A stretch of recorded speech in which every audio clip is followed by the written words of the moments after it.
बिस्मिल्लाहिर्रहमानिर्रहीम। अस्सलाम वालेकुम। कैसे हैं आप सब? उम्मीद करती हूँ आप सब बिल्कुल ठीक होंगे। आज की वीडियो क्लास 8 की न्यू ऑक्सफोर्ड सेकेंडरी साइंस पर है और आज की वीडियो में बच्चों मैं आपके साथ शेयर करने जा रही हूँ चैप्टर नंबर 11 अवर यूनिवर्स। इसकी रीडिंग आज की वीडियो में हमने शेयर करनी है आपके साथ। एक्सप्लोरिंग द स्पेस का टॉपिक डिस्कस करेंगे हम और इसके अलावा साथ ही डिस्कस कर लेंगे एडवांस स्पेस टेक्नोलॉजी ये टॉपिक। तो आप सब बच्चों ने वीडियो को अंत तक देखना है। वीडियो अच्छी लगे तो लाइक कीजिएगा, चैनल को सब्सक्राइब करना हरगिज़ मत भूलिएगा। सब बच्चे पेज नंबर 155 को ओपन कर लें। एक्सप्लोरिंग द स्पेस, खला की तलाश या खला में मौजूद चीज़ों की तलाश। Most of our knowledge about the universe has been gained with the help of telescope. ज़्यादातर जो मालूमात जो हमें अपनी यूनिवर्स के मुतालिक हैं वो सारी हासिल की हुई हैं टेलीस्कोप की मदद से।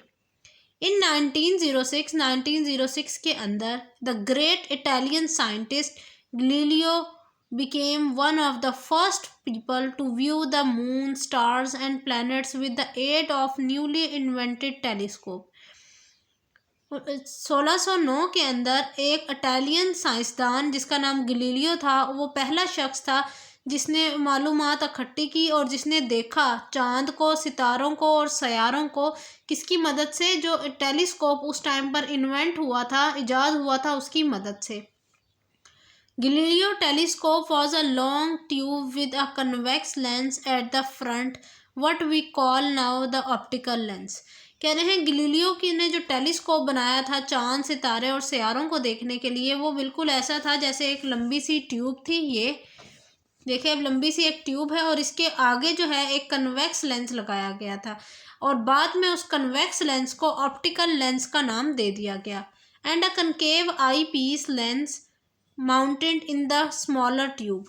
और इस साइड पर जहाँ से हम इंसानी आंख देखती है उस साइड पर कनकेव लेंस लगा दिया छोटी साइड पर। Unfortunately the image formed by Galileo telescope was up side down. कह रहे हैं कि जो गलीलियो ने जो ये तस्वीर बनाई थी, ये तस्वीरें देखी थी चांद की, सितारे की और सियारे की टेलीस्कोप की मदद से, वो थोड़ी सी जो है ना, मतलब टिल्टेड थी, थोड़ी सी अजीब व गरीब सी थी। तो अब हम इसकी इंफॉर्मेशन मज़ीद और पढ़ लेते हैं। मोर modern simple telescope still have to lenses mounted in the long tube. The optical lens is a large convex lens. वो कह रहे हैं बाद में जो नए नए टेलीस्कोप इजाद किए गए उनमें भी दो लेंस का इस्तेमाल किया जाता था और दो लेंस में से एक लेंस वही कन्वेक्स लेंस जिसको ऑप्टिकल लेंस कहा जाता था। It brings light from the distinct object into focus.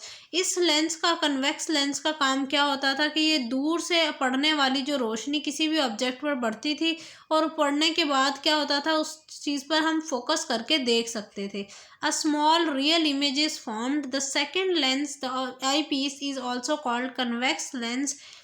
However, it is much more powerful, so it can magnify the image formed by the optical lens। कह रहे हैं कि जो दूसरी जगह यानी ये जो स्मॉल ट्यूब वाली साइड पर भी कन्वेक्स लेंस लगाया गया और जो कि इस वाले कन्वेक्स लेंस से ज़्यादा ताकतवर था, जिसकी वजह से क्या होता था, इमेज जो है वो मॉडिफाई होकर क्लियर होकर नज़र आया करता था। अब हम ओपन कर लेते हैं नेक्स्ट पेज। पेज नंबर है 156, advancing space technology, the Hubble space telescope. अब टेलीस्कोप एक नया इन्वेंट किया जिसका नाम हबल स्पेस टेलीस्कोप रखा गया। Astronaut have returned to Hubble several times to replace parts that are wearing out और swap old instruments for new and better ones. जो एस्ट्रोनॉट्स थे यानी जो खला की मालूमात रखने वाले साइंसदान थे, उन्होंने हबल टेलीस्कोप को के जो पुर्जे हैं उसको कई दफ़ा रीन्यू किया। क्यों रीन्यू किया? उन्होंने बेहतर अपॉर्चुनिटी को अवेल करने की कोशिश की ताकि एडवांस टेक्नोलॉजी की मदद से जो है क्या किया जा सके, स्पेस की मालूमात हासिल की जा सके। Hubble is able to observe infrared visible and ultraviolet light. अच्छा, अब हबल टेलीस्कोप की क्वालिटी क्या थी? ये इंफ्रारेड विजिबल और अल्ट्रा वायलेट टाइप की जो लाइट्स थी ना, उनको डिटेक्ट करता था। It has helped astronomers to work out the age of the universe and the way galaxies form. इसने मदद की साइंस एस्ट्रोनॉट्स की, क्यों, किस काम में? एक तो ये जानने में कि ये दुनिया कब वजूद में आई, कितने अरसा हो गया इसके वजूद को, और एक गैलेक्सी बनती कैसे है। It has shown how sun like stars end their lives as nebula. और इसने ये भी मालूमात हासिल करके बताई कि सूरज की तरह दिखने वाले जो सितारे हैं वो, और उनकी ज़िंदगियों के मुतालिक भी बहुत सारी मालूमात इसने इकट्ठी करके दी। किसने? हबल स्पेस टेलीस्कोप ने। Despite recent improvement to ground-based telescopes, space telescope are still best the way of avoiding the blurring caused by the atmosphere. कह रहे हैं जबकि अब क्या हुआ कि इन्होंने यानी एडवांस टेक्नोलॉजी के ज़रिए ग्राउंड बेस्ड टेलीस्कोप भी बनाए, लेकिन जो अच्छे रिजल्ट स्पेस टेलीस्कोप ये हमें मतलब हबल टेलीस्कोप देता है, उससे अच्छा रिजल्ट कहीं भी मौजूद नहीं है। क्यों? क्योंकि ये इमेज को मॉडिफाई करके दिखाता है, उसके पिक्सेल्स को क्लियर करके दिखाता है। इसके ज़रिए जो इमेज आता है वो ब्लर नहीं होता। अब आ जाते हैं हम स्पेस स्टेशन की तरफ।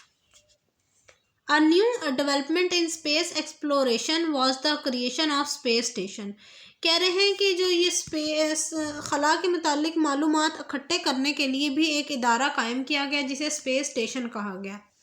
On a space station, a scientist has more time to do experiments and to do things that can only be done in near zero gravity।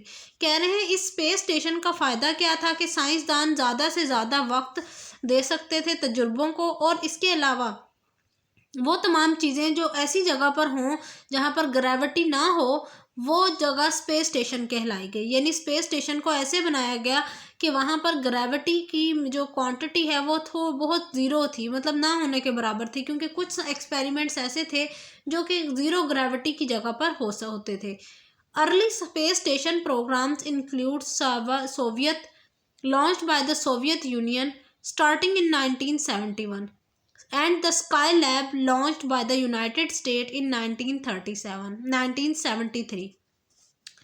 अच्छा, अब जो पहला स्पेस स्टेशन के नाम का प्रोग्राम इन्वेंट किया गया था वो सोवियत यूनियन की तरफ से किया गया था। किस सन में? 1971 में। और जो दूसरा प्रोग्राम लॉन्च किया था वो एक यूनाइटेड स्टेट में किया गया था 1973 में, जिसका नाम स्काई लैब रखा गया। These stations were short lived. ये जो पावर स्टेशन थे, ये स्पेस स्टेशन थे, ये स्पेस जो स्टेशन थे वो कम मुद्दत के लिए बनाए गए। The Soviet station Mir was launched in 1985। इसके बाद सोवियत यूनियन ने एक और स्टेशन लॉन्च किया जिसका नाम मीर रखा इन 1986 के अंदर। इसी तरह astronauts lived on Mir for all but a short time for February 1987 to June 2000।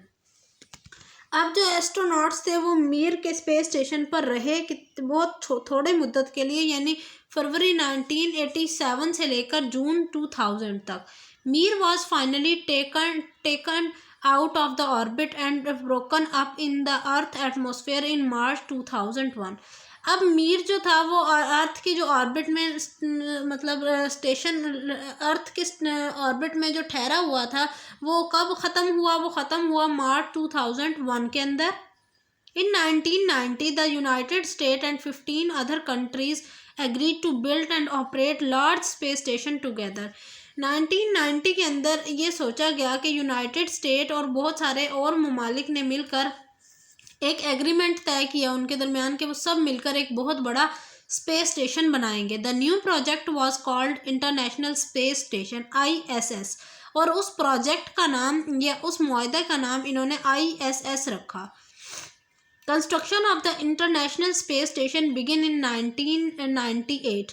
अब ये जो ISS के नाम से स्पेस स्टेशन बनना था ये 1998 में शुरू हुआ। The first crew an American and 2 Russian took up residence in the station in November 2000। और पहली दफ़ा एक शख्स कहाँ से गया? अमेरिका से, और 2 रशियन जो हैं वो गए और उस स्पेस स्टेशन में नवंबर 2000 में रहे जाकर। ये थी बच्चों मेरी आज की वीडियो। इंशाल्लाह नेक्स्ट वीडियो में हम स्पेस शटल के मुतालिक पढ़ेंगे। तब तक के लिए मुझे इजाज़त दीजिए। चैनल को सब्सक्राइब कर दीजिएगा। वीडियो अच्छी लगी हो तो वीडियो को लाइक कीजिएगा। अल्लाह हाफिज़।